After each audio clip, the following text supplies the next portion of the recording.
بسم اللہ الرحمن الرحیم۔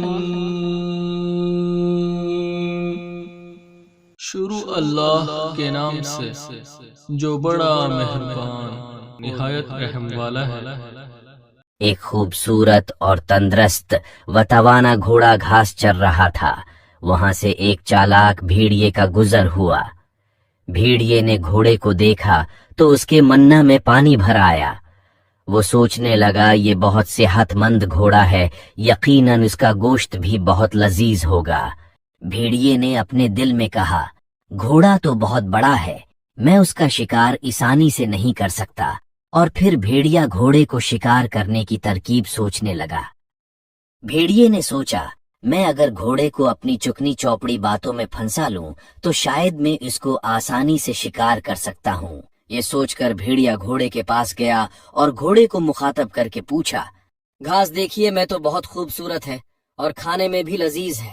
یہ گھاس واقعی بہت لذیذ ہے، اس لیے میں روزانہ یہ گھاس کھانے کے لیے یہاں آتا ہوں۔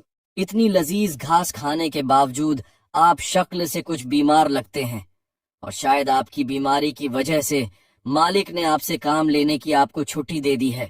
میں بالکل تندرست ہوں اور مجھ سے کوئی بھی شخص کام نہیں لیتا۔ میں اپنی مرضی سے جنگل میں گھومتا پھرتا ہوں۔ اگر تم مجھے اپنی تکلیف کے بارے میں بتا دو تو میں یقیناً اس کا علاج کر سکتا ہوں۔ گھوڑا بھی اپنی جگہ سمجھدار تھا۔ وہ بھیڑیے کی گفتگو سن کر چوکنا ہو گیا۔ بھیڑیا گھوڑے سے باتیں کرتے کرتے اس کے پاس جا پہنچا۔ گھوڑے نے بھیڑیے سے کہا، ہاں، مجھے یاد آیا، میرے پاؤں میں ایک کیل چبھ گیا ہے جو مجھے کافی تکلیف پہنچا رہا ہے۔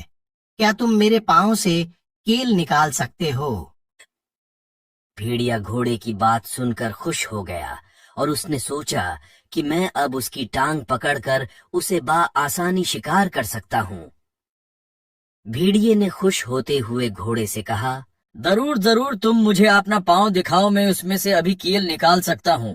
گھوڑے نے اپنا پچھلا پاؤں اٹھا کر بھیڑیے کو دکھایا، اور پھر جیسے ہی بھیڑیا گھوڑے کا پاؤں پکڑنے کے لیے آگے بڑھا تو گھوڑے نے ایک زوردار دولتی ماری اور بھیڑیا ہوا میں اچھلتا ہوا دوڑ جا گرا۔ زمین پر گر کر بھیڑیے کا سر چکرانے لگا۔